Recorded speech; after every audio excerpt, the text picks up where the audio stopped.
The hangar shook as enemy fire blasted through the dome. Smoke and fire poured from the cracks above, painting the air red.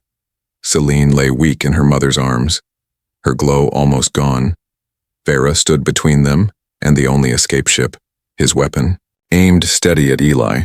Behind him, the hunters stepped through the smoke, black armor shining in the firelight. "Give me the child," Vera commanded, his voice cold, "or watch everyone here burn." Eli's grip tightened on his blaster. His heart pounded, sweat dripping down his face. He had faced scavengers, patrols, and battles before, but never betrayal like this. Leora's voice shook, filled with rage. "You would sell your own people for survival. You are no leader, you are a coward." Vera's eyes narrowed. "Survival is all that matters. With her, they will leave us alive." "Alive as slaves," Eli snapped. "Alive with chains around your neck." Before Vera could reply, the hunters advanced, their leader stepping forward. His mask glowed with red lines, his voice booming. "Enough games. The child comes with us, kill the rest." The hangar erupted in chaos. Guards loyal to Vera opened fire, while others turned on the hunters in desperation. Blasts lit the air, screams echoed, and the walls shook. Eli dove behind, cover firing at the hunters. One fell, then another, but more pushed forward. Vera fought with ruthless skill, cutting down his own people to reach Celine. Leora crouched in the shadows, holding her daughter tight. Celine's glowing eyes opened slightly, her lips trembling. "Eli," he crawled to her side, shielding them from the fight. "I'm here, hold on." Her small hand reached out, pressing the glowing necklace into his palm. "Take me home."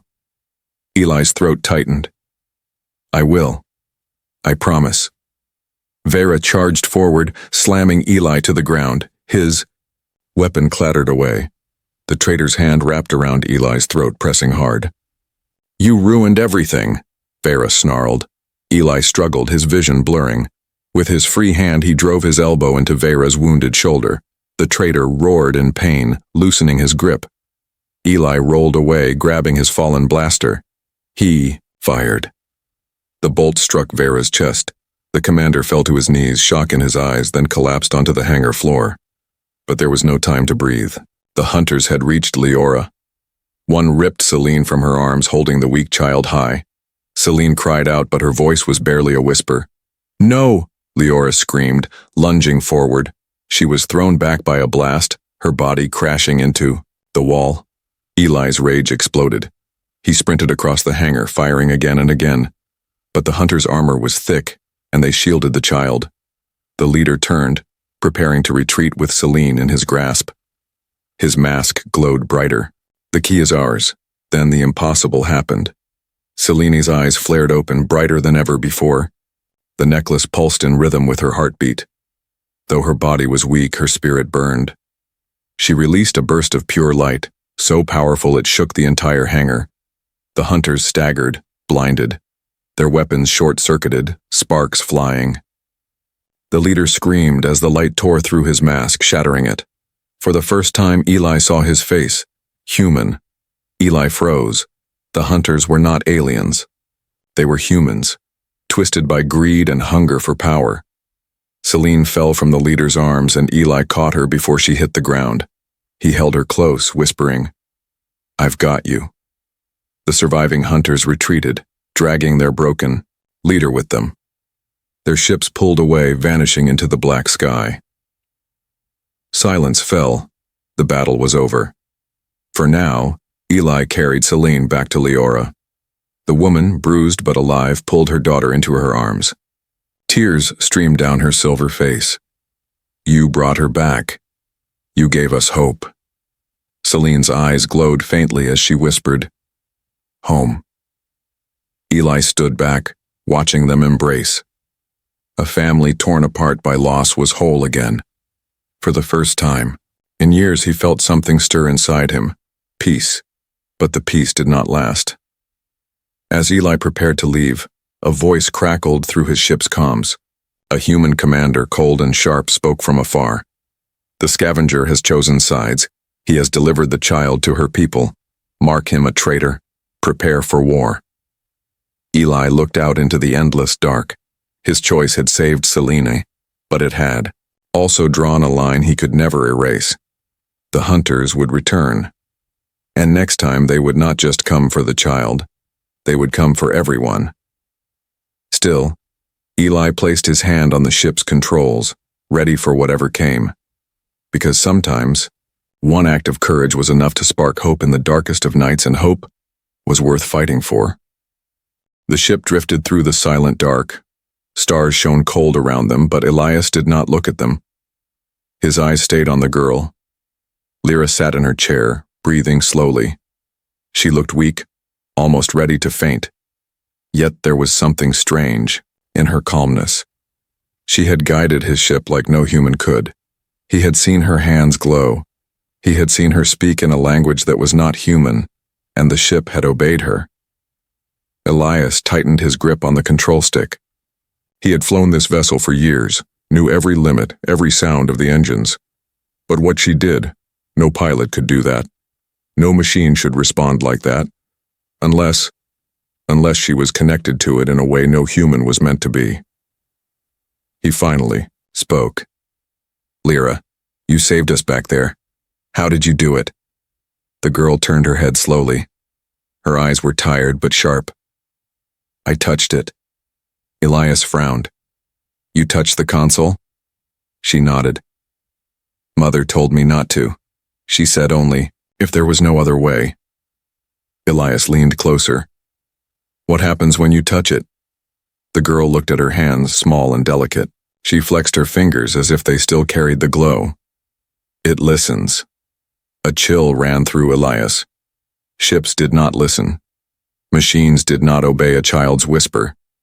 He kept his voice steady. Lyra, you're not just human, are you? The girl looked away. She pressed her forehead against the cold glass of the window. For a long time she was silent. Then she whispered, No. Elias felt his stomach tighten. He had guessed it, but hearing her admit it was different. My father, she continued, her voice trembling. He was human. My mother, she was not. She told me never to tell anyone. She said people would fear me. Elias stayed quiet, letting her speak. She said I was special, that they would come for me one day, that I must hide. But they found us anyway. Her lips shook, her voice almost breaking. And now, she is gone. Her eyes filled with tears. For the first time, her strong mask cracked, and Elias saw the child she really was. Alone. Scared. Carrying a truth too heavy for her small shoulders. Elias placed a hand gently on her arm. Listen to me, Lyra. Whatever you are, whatever they want, you're not alone now. I won't let them take you.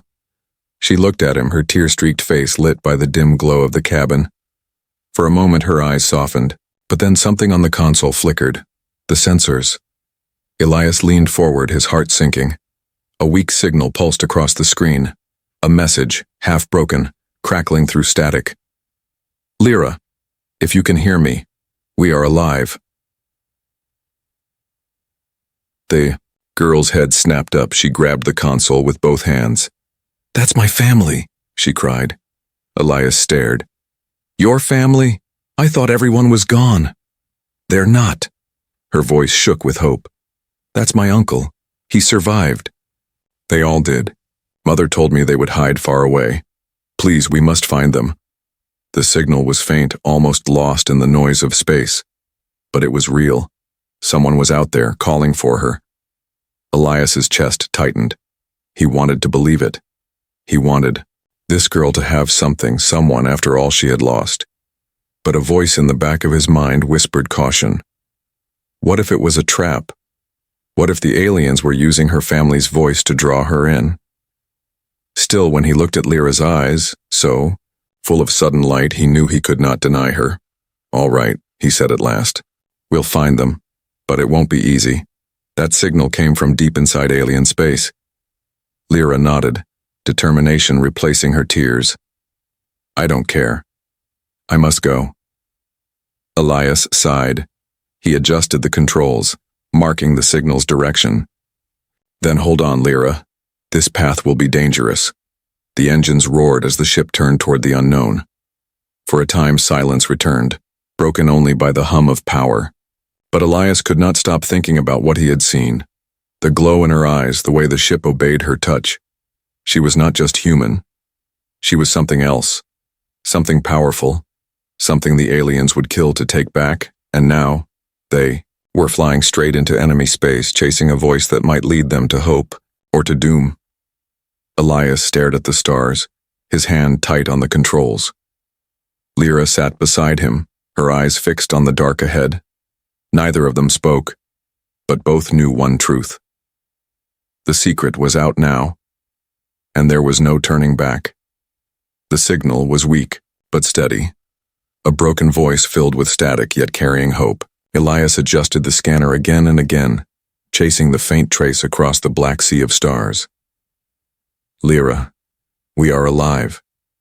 We are waiting. Each time the words repeated, the girl's eyes lit brighter. She pressed her face close to the screen, her small hands trembling. It's them. I know it's them. My uncle, my cousins, they survived. Elias wanted to believe, but doubt gnawed at him like teeth in the dark. He had seen enemies use traps before, false voices, fake beacons, desperate lies. Yet when he looked at Lyra's hope-filled face, he could not crush it. He cleared his throat. That signal is deep, far inside alien-controlled space. If it truly is your family, reaching them will not be easy. I don't care, Lyra said quickly, her voice stronger than he had ever heard it. They waited for me. I will go. Her certainty cut through the silence of the cabin. Elias sighed and leaned back in his chair. Then we go. But we move carefully. Understand? Lyra nodded once. The journey stretched long. For days, the ship drifted from system to system, following the broken signal trail. They hid in dust clouds, skimmed the edges of asteroid belts, and avoided patrols of alien craft. Elias flew with sharp eyes and steady hands, but he knew the truth. Each mile deeper was another mile closer to death. At night, when the engines hummed low, he sometimes heard Lyra whispering to herself. Strange words in a language he could not understand. The lights of the ship often flickered in answer. He asked her once, "What are you saying?" She looked at him, her eyes strangely distant. "I'm listening." Sometimes the machines talk back. Elias said nothing after that. On the 7th day, the signal grew stronger, clearer. The voice carried more than static now. To whoever finds this, we are the Keldron family, survivors of Outpost 9. Please, bring her home. Elias and Lyra exchanged a glance. Her hands covered her mouth, her eyes filled with tears. It's them, she whispered. Elias stared at the scanner, unease crawling through him. The message was real. The coordinates were real. But why send such an open call? Why now? He turned toward her. If this is true, your family has been hiding all this time. That means they are careful. They would not call unless... He stopped. The answer was too sharp, too painful. Unless they had lost hope. Unless they were dying. The final jump brought them to a quiet system. 2 small suns burning red and gold, their light falling across a ring of shattered moons. At the edge of the system floated a cluster of rocks, and in the shadow of the largest, Elias saw it, a hidden station. It was small, built from scrap patched with stolen parts. Old human design mixed with alien metal. A refuge built from desperation. The signal pulsed from within. Elias slowed the ship. His hand hovered over the controls. His instincts screamed at him to scan twice, to wait, to be sure this was not a trap. But before he could act, Lyra placed her hand on his arm. It's them, she said firmly. I can feel it. Her voice carried such power that Elias almost believed her. He guided the ship into the shadow. As they approached, a voice crackled through the comm. Identify yourself. Lyra leaned forward, her small voice trembling, But, clear. It's me, Lyra. Silence followed. Elias held his breath. Then the channel exploded with sound. Cries of disbelief, gasps, voices shouting her name. Lyra? Lyra, is it really you? We thought you were gone. We thought none survived. Tears slid down the girl's face. I'm coming home. Elias felt something in his chest loosen. For the first time since he had found her, Lyra sounded like a child again. The station's doors opened. Guiding lights lit the path. Elias steered the ship inside. The docking bay was dim and cold, but filled with waiting figures. Humans, thin, tired, dressed in patched clothes, their faces pale with hunger. Yet when they saw the girl step out, their eyes lit like stars. A man rushed forward, his beard gray, his arms trembling. Lyra! He cried, falling to his knees before her. He pulled her into his arms, sobbing. Others gathered around. Children, women, men, all staring at her as if she were a ghost returned to life. Lyra clung to her uncle, her tears soaking his shirt. I found you, she whispered. I told Mother you were alive. Elias stood at the edge, watching. The reunion should have been joyful, yet unease gnawed at him still. The aliens had hunted her so fiercely. Would they really allow this family to remain hidden? As if answering his thought, the station's alarm suddenly wailed. Red lights flashed. A voice shouted from the control room. Ships incoming. Enemy class. They found us. Elias's hand went to his weapon. His worst fear had come true. The girl was back with her family, but the chase was not over. In fact, it had only just begun. The station shook with the sound of alarms. Red lights spun across the cold walls. Voices shouted in panic as families ran for cover. Outside, through the thick glass of the docking bay, dark shapes appeared, alien ships, sharp and curved like blades sliding out of the shadows of the moons. Elias's hand went to his weapon. He had known this would happen. The moment Lyra was found, the moment her family rejoiced, the hunters would arrive. They had followed the signal. Or perhaps someone had led them here. Shut the doors. Seal the bay. A man shouted. Metal slammed closed, locking the humans inside the station. But Elias knew those doors would not hold for long. The aliens were powerful, and they would stop at nothing to take Lyra back. In the middle of the chaos, Lyra clung to her uncle's arm. Her eyes were wide with fear, but her voice was steady. We must leave, they will break through. Her uncle shook his head. This is our home. We cannot run again. You will die if you stay, Elias snapped. They're not here for you. They're here for her. The room fell silent for a moment. Faces turned toward the little girl. The air grew heavy. Some looked at her with pity, but others with something else, fear. She's the reason they come, one woman whispered. They chase her, because she is not like us. Lyra flinched as if struck. Her uncle pulled her close, glaring at the woman. She is family. Blood is blood. But Elias saw the hesitation in other eyes. The seeds of doubt were already planted. Before more could be said, the station rocked violently. The aliens had fired. Metal screamed as outer layers tore apart. Lights flickered. Shields failing. A voice shouted from the control deck. Elias made his decision. We take the girl. We leave now. He turned toward Lyra, but she was gone. His heart froze. Where is she? Panic spread. People searched the bay, calling her name. Elias ran through the crowd, his eyes sharp. He knew what this was. Not a mistake. Not fear. Someone had taken her. He followed the sound of footsteps down a narrow hall. The noise of alarms echoed, but beneath it he heard hurried voices. We give her to them. They will spare us. Elias's blood boiled. He pressed forward, pulling his weapon free. At the end of the hall, two men dragged Lyra toward an emergency hatch. She struggled in their grip, her voice breaking. No, please don't! One of the men slapped her arm. Quiet! If we hand you over, they'll leave us in peace. Elias raised his weapon. Let her go. The men spun, fear flashing in their eyes. You don't understand, one stammered. Because of her, they'll never stop hunting us. She's the reason our children hide in the dark. She's the reason we starve. Elias stepped closer, his voice low, dangerous. She's a child, and if you give her up, they won't spare you. They'll kill you all, that's what they do. The men hesitated, their grip loosening. For a heartbeat, Lyra's eyes met Elias's, full of fear but also trust. Then without warning, the station shook again. The wall cracked, fire bursting through.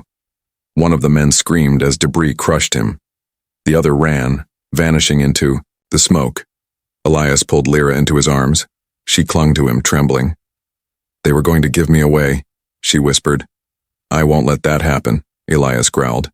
"Not while I'm breathing." They rushed back to the docking bay. The station groaned around them, explosions shaking the floor.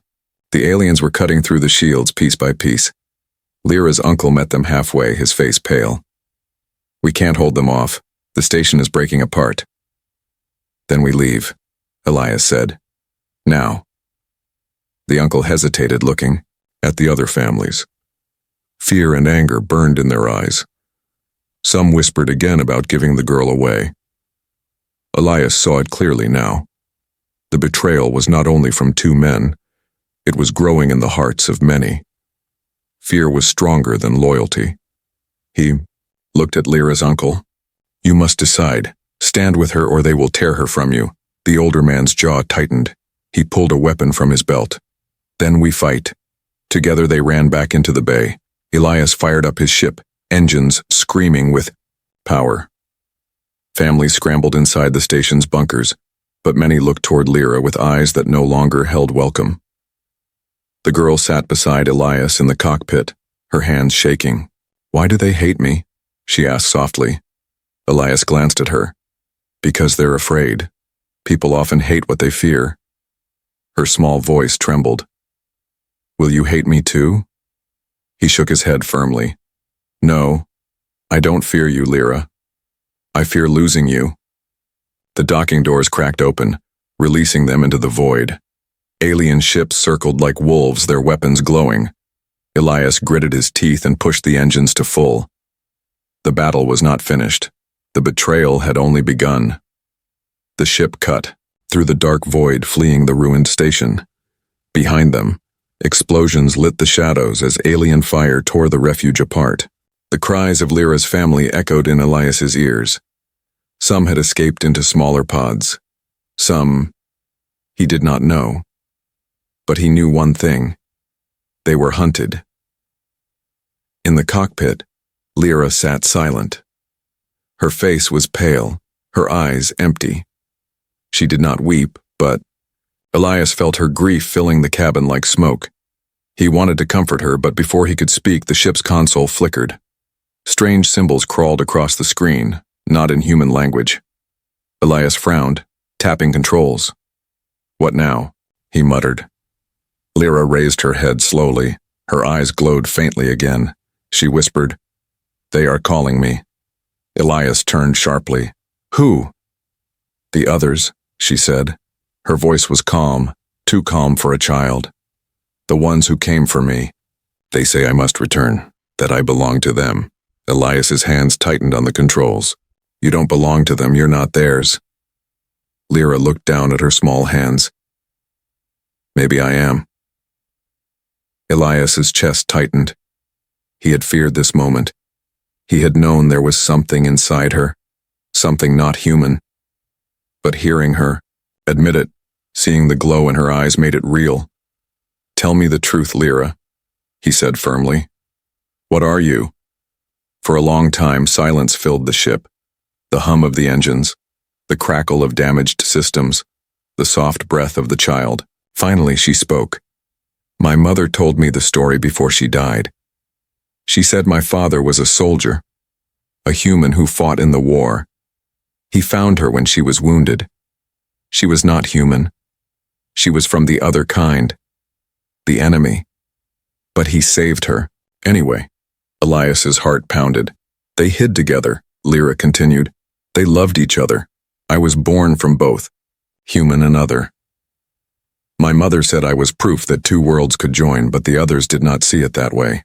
To them, I am dangerous."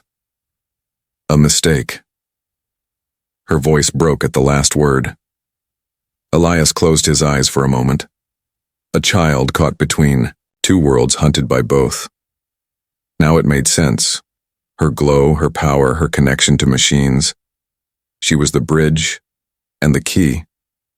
Dangerous to them, Elias said quietly, because you're something new, something they cannot control. Lyra looked at him, fear and confusion in her gaze. But what about humans? Will they hate me too? Elias thought of the people in the station, their whispers, their fear. He thought of the betrayal, the hands that had tried to drag her away. Slowly, he nodded. Some will, some already do, her eyes filled with tears. Then where do I belong? The question stabbed at him. He had no answer. Suddenly, alarms blared again. On the scanner, more ships appeared. Alien hunters, fast and sharp. They had not given up. Elias cursed. He pushed the engines hard, the ship leaping forward. The stars blurred, but the hunters closed in. They won't stop, he growled. Not until they have you. Lyra stood, her small hands glowing. Then I must show you something. The last thing Mother told me. Before Elias could stop her, she pressed her hands against the console. The glow spread from her fingers into the ship. Symbols appeared on every screen, lines of alien code mixing with human text. The engines roared louder, stronger, brighter. Power surged through the vessel more than Elias had ever felt. What are you doing? He shouted. Lyra's voice was steady. I am waking it. The ship shuddered. Then something deep inside it changed. Elias felt it as much as heard it, like the vessel itself had taken a breath. The controls moved with him, sharper, faster, alive. The hunters opened fire, beams of deadly light slicing the dark. But the ship twisted between them, moving as if it knew the path already. Lyra's eyes glowed bright. Her voice, no longer that of a child, echoed with strange tones. This ship was made for both kinds, human and other. My parents found it long ago. Mother said I would be able to use it when the time came. Elias's throat went dry.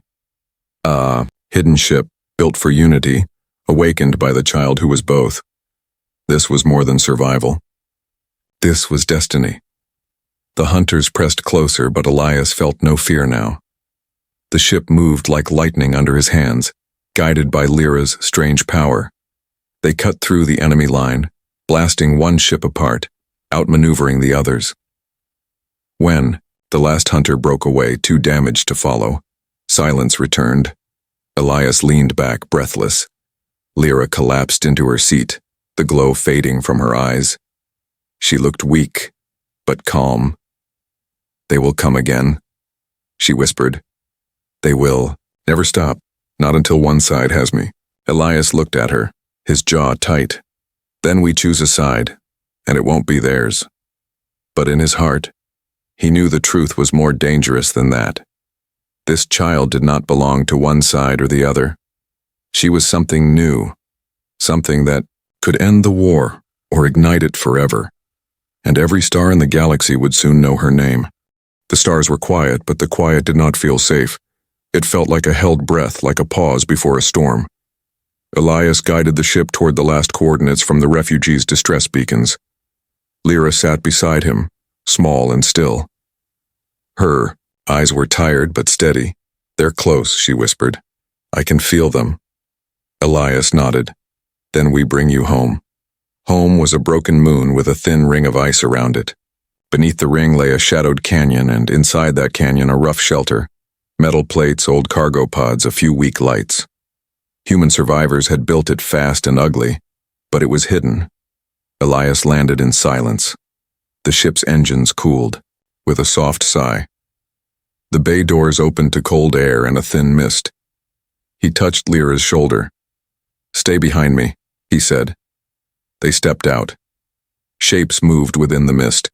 Watchers with rifles, their faces sharp with fear. Then a voice called, out, shaking with emotion. Lyra? Her uncle walked forward, limping, eyes wet. Others came behind him. Children, women, men with hollow cheeks. They looked like ghosts, but when they saw the girl, The ghosts came back to life. Lyra ran to them, arms wrapped around her, pulling her close. She laughed and cried at the same time, a sound so bright it hurt Elias's chest. He turned away to give them a moment. For a heartbeat, the galaxy felt good. Then his scanner beeped. He looked down. Cold numbers crawled across the screen. Shadows entered the system. Many shadows. "Get inside," he said. His voice cut through the joy like a knife. "Now." The people fell quiet. Their eyes turned to the canyon mouth. The mist shivered. A faraway thrum grew louder. The storm had found them. Alien ships slid over the canyon like black knives. Their hulls shimmered. Their wings opened. They were beautiful and terrible and fast. Elias moved. "Everyone into the shelter. Lock the inner doors. If they breach, you run. No hero plans. Do you hear me?" Lyra's uncle nodded, gripping her hand. "Come with us." Elias shook his head. "I'll hold the first wave." "You'll die," the uncle said. "Maybe," Elias replied, "but not before I make them regret coming." He turned and ran for the ship. Lyra stared, eyes wide with fear. "Elias," he stopped at the ramp. "I'll be back." She looked at him, and in her face he saw two worlds. In her eyes he saw trust. She lifted her small hand and pressed it to her chest. "Don't be late," she said. He smiled once, a thin line, and disappeared into the ship. The cockpit came alive under his hands. The vessel had changed since Lyra woke it. It felt like a wild animal that had chosen a rider. He sealed the hatch, lifted off, and rose to meet the storm. The first enemy volley burned past his nose, bright as a sun. He rolled and returned fire. The ship leapt like lightning, and a hunter exploded into shards. Two more dove at him in a cross pattern. He threaded the gap as if he had drawn it himself, weapons hot, engines screaming. He was good. The ship was better. Together they were a blade, but there were too many. He cut left, then down, drawing them away from the canyon. "Come on," he muttered, teeth bared. "Chase me." They did. He reached the shadow of the ring, ice stones turning slowly like a silent wheel. He dove into it. The aliens followed, beams slicing ice to vapor. He used the ring as a shield, popping out, striking, vanishing. One by one, the hunters fell. Then a new signal appeared, large, heavy, old. A battleship slid into orbit, dark and patient like a judge. Elias swore. He dove back toward the canyon, sweat on his neck. "Lyra," he whispered, as if she could hear him. "I need your magic." As if answering, the console flickered. A soft glow spread across the controls, warm, steady. He knew that glow. He felt her not in the cabin but inside the ship's bones like a heartbeat returning. "Elias," her voice came through the comm. Quiet, brave. "I can't come to you. Too many hurt here. But I can help from here." "How?" "Your ship has a gate bloom drive."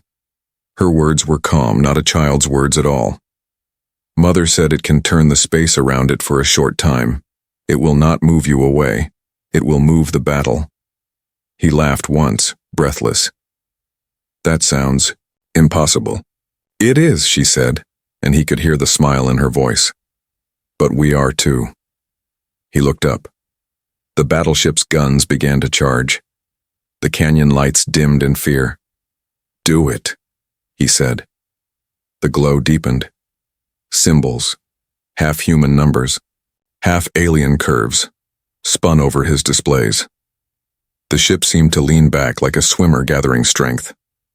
Then reality folded. For 3 terrible seconds, stars bent. Ice stones stretched like ribbons. The enemy formation broke apart. Ships, snapping out of position as space twisted.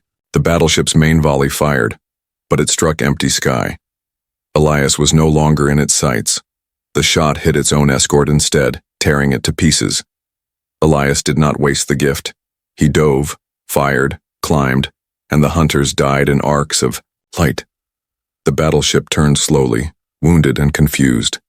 He drove straight at its command spine and fired a lance into the seam Lyra's code highlighted. Armor peeled open like wet paper. The giant went silent. In the quiet that followed, only the ship's soft hum remained. Elias hovered above the canyon. Below, people poured out. Faces turned to the sky. He landed. The ramp lowered. Cold mist flowed. Lyra stood there waiting, hair tangled, cheeks wet, eyes bright. She ran up the ramp before it touched the ground and threw her arms around him. "You came back," she whispered. "Don't be late," he said, breathless, and finally laughed. Her uncle approached, shoulders shaking. Behind him, families lifted, their eyes with something fragile but real, hope. They buried the lost in the ice of the ring. They spoke names. They held hands. The child stood between two worlds, head bowed, lights from the wrecked ships flickering like candles across the canyon walls. When the last name faded, Elias turned to the survivors. "They will come again," he said. "Maybe not today, maybe not tomorrow, but they will come, and when they do, you won't be alone." He looked at Lyra. "If you choose, I will help you build a place where both kinds can live, a place where you belong." Lyra gazed at the sky where the broken battleship turned slowly, a dead moon. She took a long breath, then nodded. "Choose," she said. "Then we begin," Elias answered. They walked back to the ship. The engines warmed. The canyon lights burned a little brighter. Above the broken moon, dawn cut a thin line of gold across the black. The war was not over, but the return had begun.